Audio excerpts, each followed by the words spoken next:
Hi, good evening, everybody. This is John from Lothian Fish Keepers here.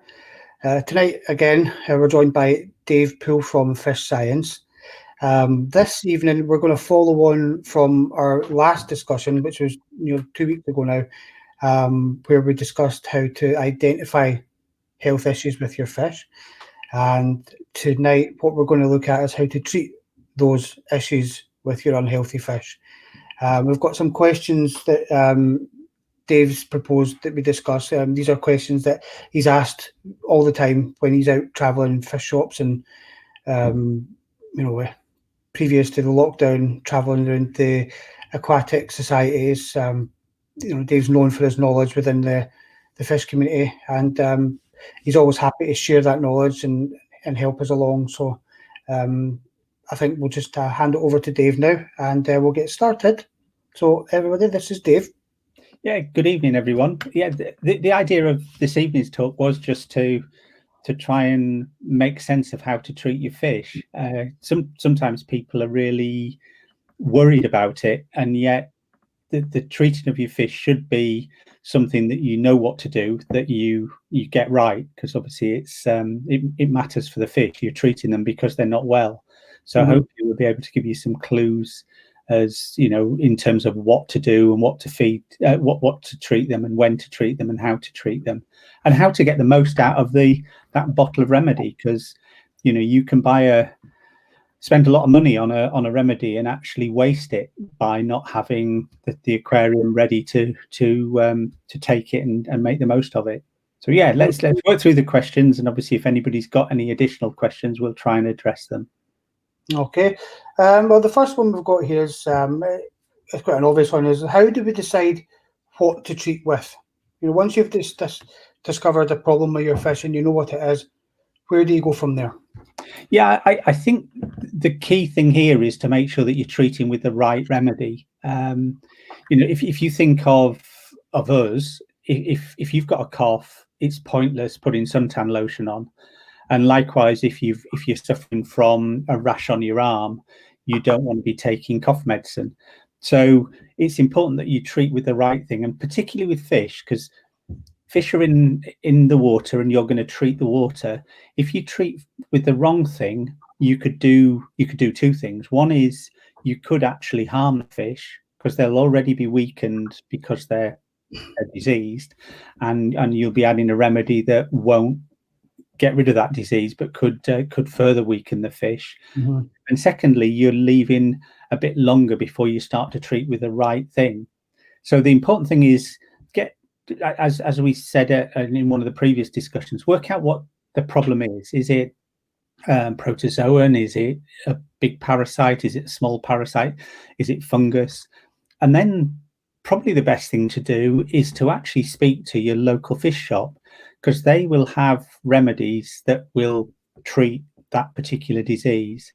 So if it's a fungal problem, then select a fungus remedy and select one that's that they recommend, because it may be that in hard water areas, say in the southeast of the country, particular remedies will work more effectively than they would say in parts of Scotland where the water's really soft and acidic.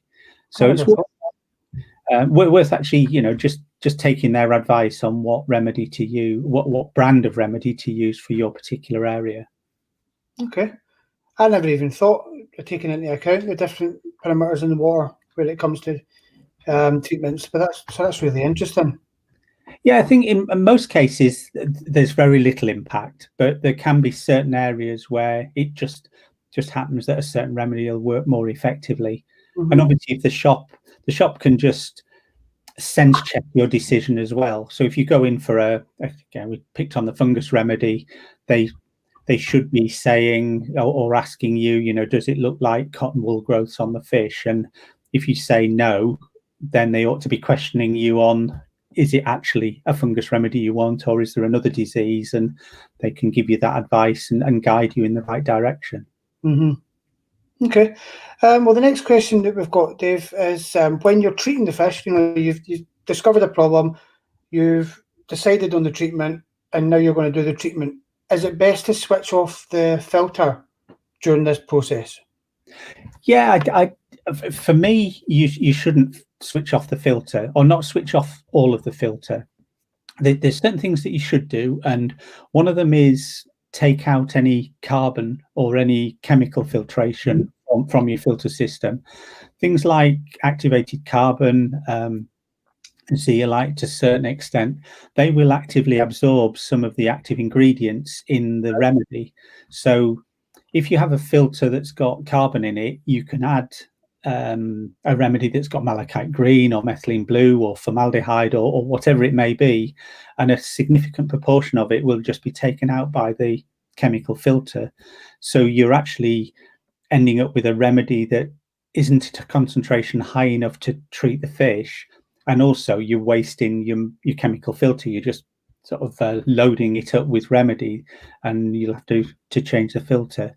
So I would take the chemical filter out of the or chemical media, I should say, out of the filter, but definitely keep the filter working.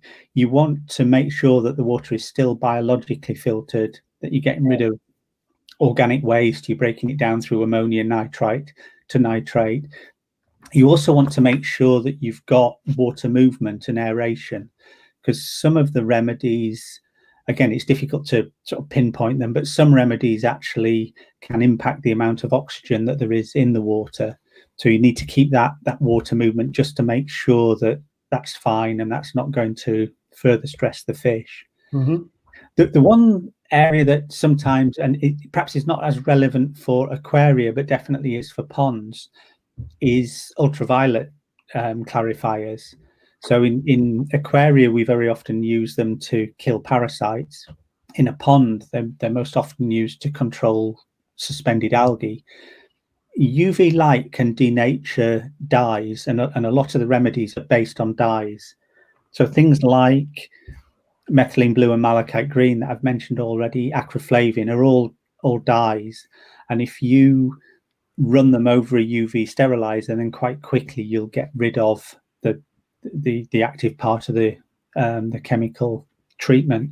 So the important thing there is switch the UV off if you can, only for a couple of days. You don't need to sort of leave it off for a long time, but whilst the treatment is at its most active, then switch it off so that you're not reducing the concentration of the treatment in the water. Okay. Another question would be water changes. A lot of people say, you know, water change, anytime there's a problem, a water change fixes it. Water change. But how effective are they in reality? Or is it just a comfort zone for some people? I think it is a little bit of a comfort zone, but actually they're really good. There's two things. One is the water change. In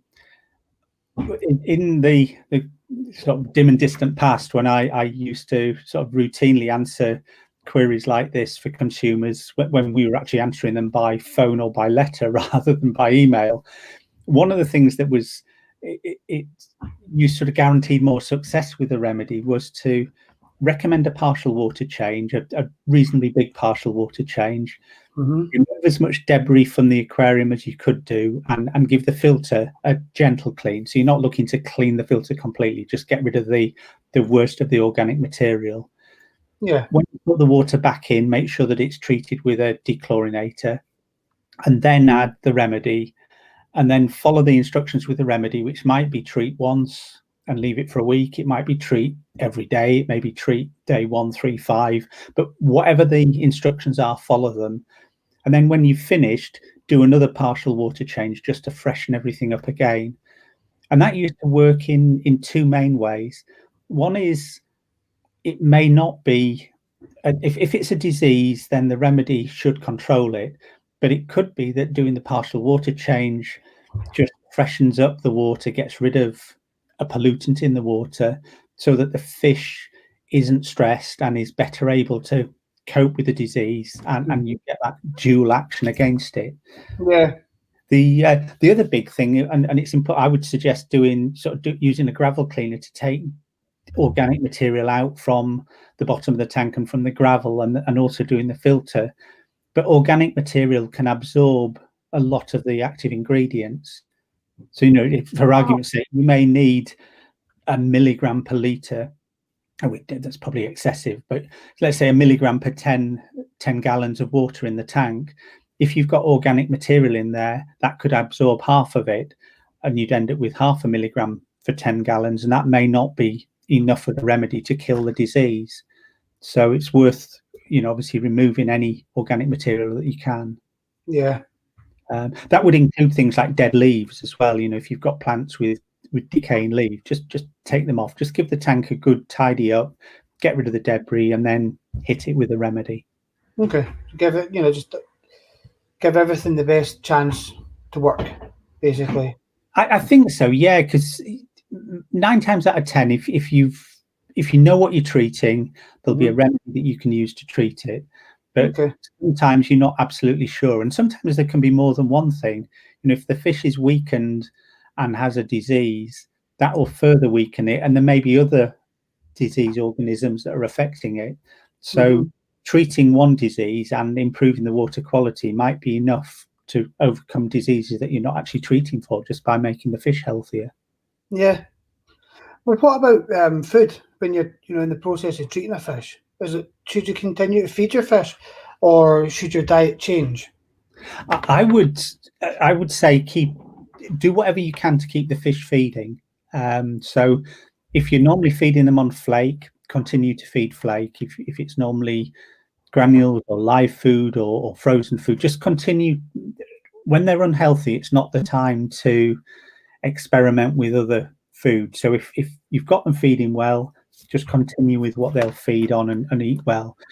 The immune system of a fish is really, is your friend. If you can get it to work, then you can get that to counter the disease as well as the remedy.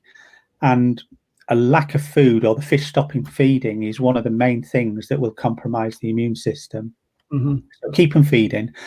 Yeah. Sometimes you'll find that fish, one of the first signs that a fish isn't well is that it goes off its feed. So you might find it just looking really lethargic and sad, and it just ignores flakes and what have you. If that's the case, then adding a live food is often a great thing to do. What you may well find, and I've seen it loads of times, is you add some Daphnia, or you add a bloodworm, or if it's a bigger fish, you add an earthworm, but something that sort of wriggles and triggers that feeding response from a fish. Will just get them to start feeding, and then very soon, if you do that for a couple of days, they'll be back on their normal feed. But again, by getting them feeding, you get the immune system working, and you're sort of starting to attack the disease, which is what we're aiming to do. Absolutely. We'll go back onto the actual medicine side of things again. And you mentioned this just a little bit back, but the dose and the regular, the instructions that come with your medicine, so they're all different. Some are day 1, 3, and 5. Some are every day. Some are once a week.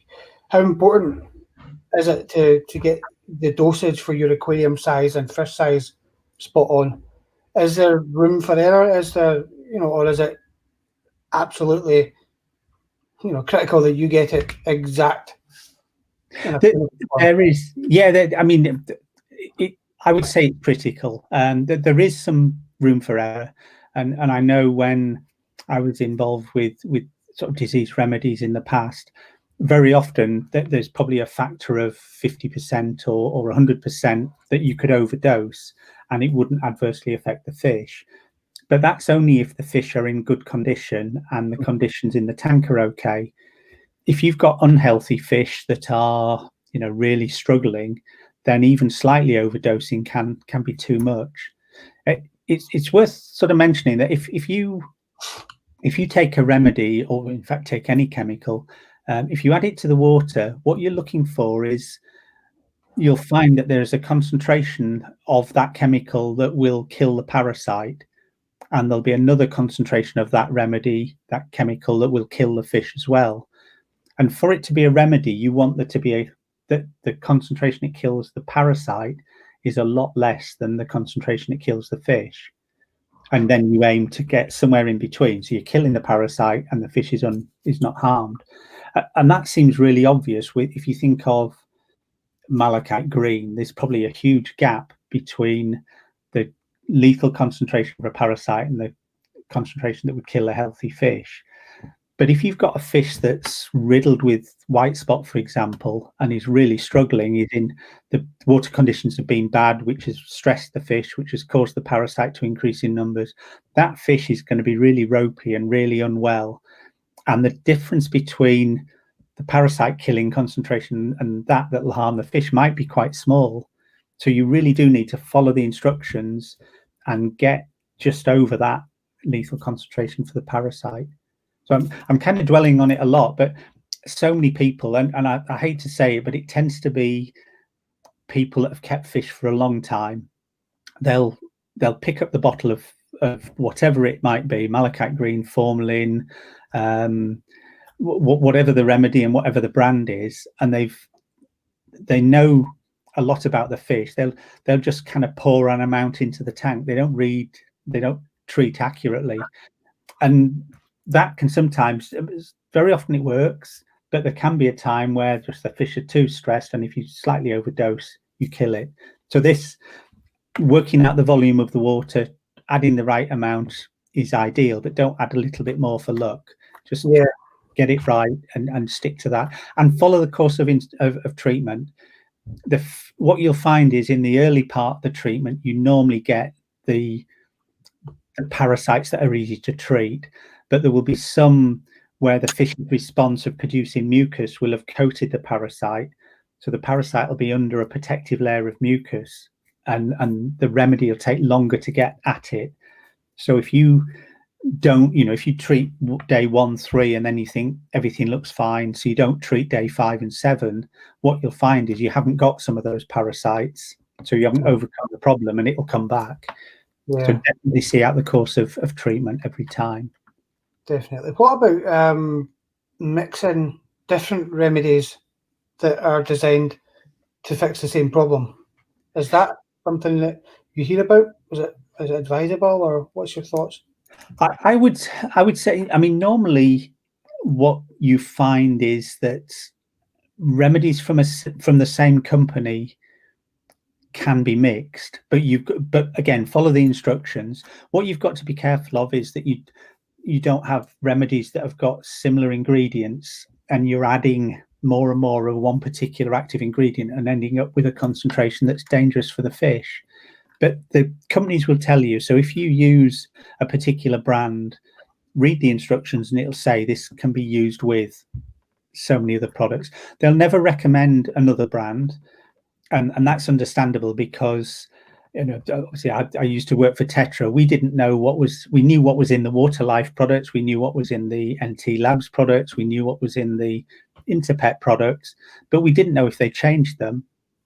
They didn't tell us, so we could arguably say yes, it's fine to use with an NT product, but then if they changed it, suddenly we'd be recommending something that was a lethal concoction.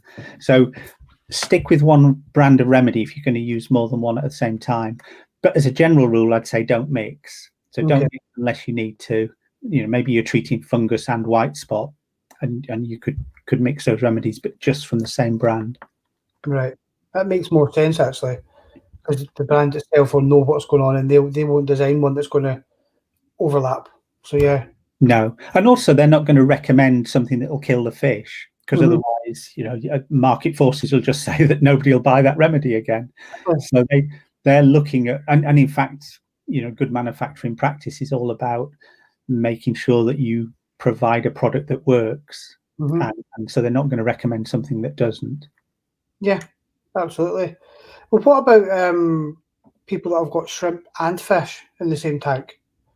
I know they get a bit moody when you put copper-based medicines in.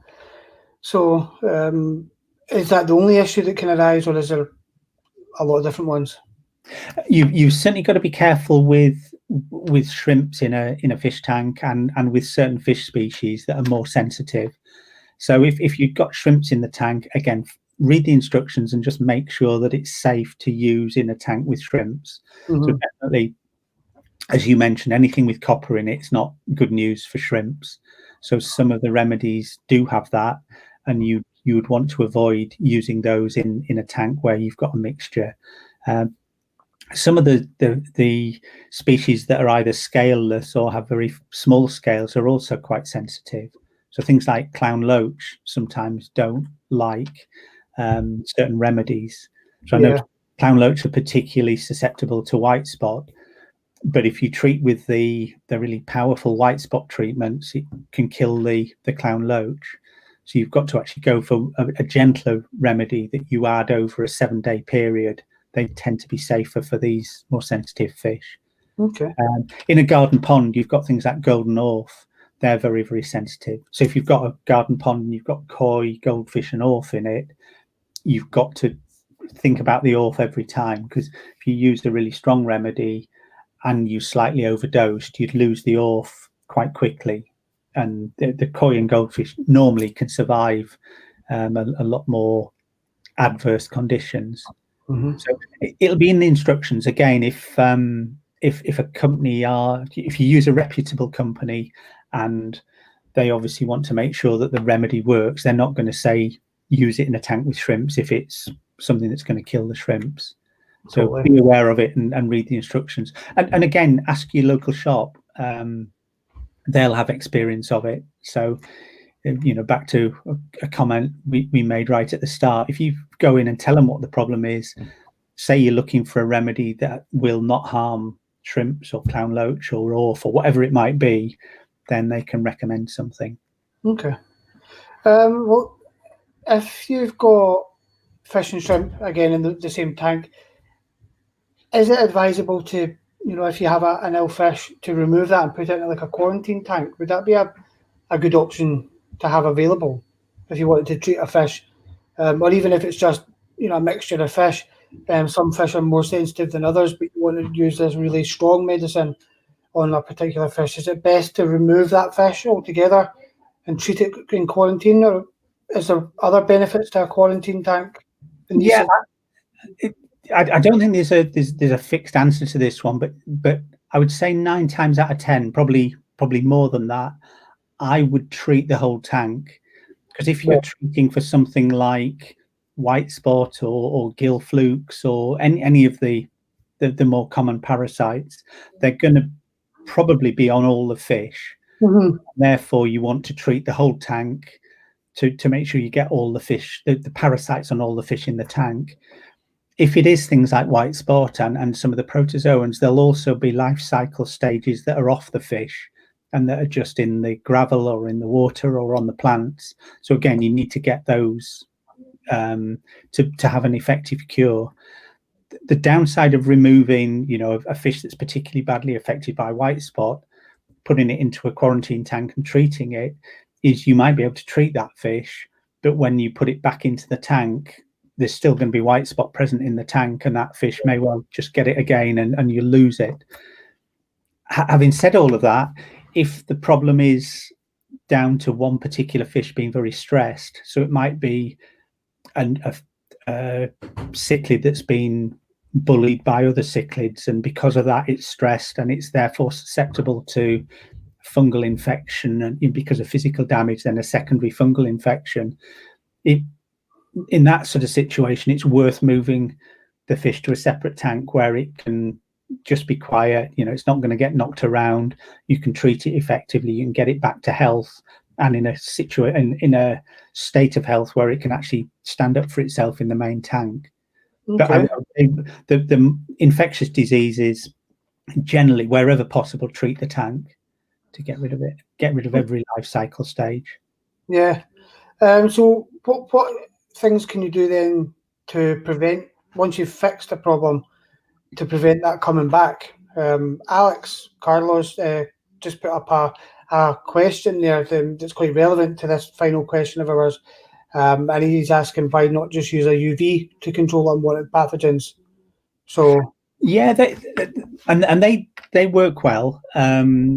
You can get, if you circulate the water in a single tank through a UV, or if you've got multiple tanks, then you can circulate the water from several tanks through a UV, and it will make sure that no pathogens spread from tank to tank. Mm. But there are some parasites that will spread directly from fish to fish. They're spread, if they're on the body of the fish, then the UV will not touch them. the UV will only touch them when they've dropped off the fish and have sort of cycled through the water and through the UV. That said, if they drop off the fish, another fish could swim past just at that moment and be infected by it. So a UV will help, but it won't always stop it. So you can get some fish-to-fish contact that'll end up with the parasite spreading. So I would say a UV is a good idea, particularly, and a lot of shop systems, these multiple systems, have UVs to stop the parasites going from tank to tank. But I would say generally, for me, the best thing that we've got, or in fact the fish have got to control parasites, is their immune system. And if you can get the immune system working, then that will help to control the parasites and prevent them building up numbers and starting to affect the fish. It's worth remembering that nearly every fish, in fact, probably every fish, has got parasites on it. So, that might be odd white spots, it could be a few gill flukes, it could be some protozoans, it could be fungal spores. They'll all have something on them or in the tank. And it's only when they're stressed that those parasite numbers increase and start to cause you significant problems. Okay. It's either then or if you introduce a fish which has got a new parasite that the other fish are not immune to, then that can obviously cause issues. So making sure that you support the immune system, make sure the fish are not stressed, they've got good water conditions, that you're feeding with a food that's got ingredients that support the immune system. So things like garlic, beta glucans from yeast, omega oils are all great to support the immune system and just make it work more effectively. The other thing is not to add fish. I know we all like to add fish, but I would guess that the majority of disease problems occur shortly after you've introduced new fish to a tank. And that's not saying that the fish that you've bought were diseased. It could just be that they've got a parasite that your fish weren't used to. Yeah. And that's the same with humans. There's some really good examples where we've gone to other areas and caused all sorts of problems because we've introduced a disease that we're immune to that's caused problems. There's an example, well-documented example, where I think it was certainly European people met with the Eskimos and passed flu to the Eskimos. To us, it was just a cough and a splutter, and you didn't feel very well. To them, it was a new disease that killed thousands. So that it's exactly the same is true with your fish. You could introduce a fish from a shop that has been quarantined, that's in great condition, but maybe it's got a small number of parasites on it that just that fish can cope with, but in your tank you've not got that particular parasite and it can cause issues. So you just got to be careful with introducing new fish. But generally UV will help if you've got that system, making sure the immune system's working. Water quality, some time ago we mentioned water quality. 80% of the problems that fish keepers have are down to poor water conditions. So if you can keep good water, make sure the water's nice and healthy and regularly partial water change and clean any debris, you get rid of 80% of the problems. And that's probably the biggest single thing you could do to maintain health and keep the fish free of parasites. Yeah. So good maintenance routine, good diet, and you'll have happy fish. That's the aim, yeah. There's always exceptions. You always get a fish that gets knocked around or is bullied or gets old or whatever. There's always something that'll happen in the life cycle of a fish. But generally you're absolutely right. If you can keep them healthy, keep them in good water conditions, give them a good diet, they'll look after themselves. Okay. Well, I think I've got all these questions answered. I was just wondering if we open up and see if there's anyone else got a couple of questions just before we finish for tonight. So if anyone's got questions, you just want to pop it in the comments there and we'll get Dave to answer them just now. In the meantime, Dave, do you want to just mention what we were just discussing before we went live there about the new foods? Yeah, we've mentioned it in a couple of the previous live streams, we've actually now got the foods that these new foods in. We've got a new, I don't know if people can see that, our new shrimp food is here. It'll just take a while to get through the system and into the stores, but hopefully in the next 2 or 3 weeks, then people will be able to get that.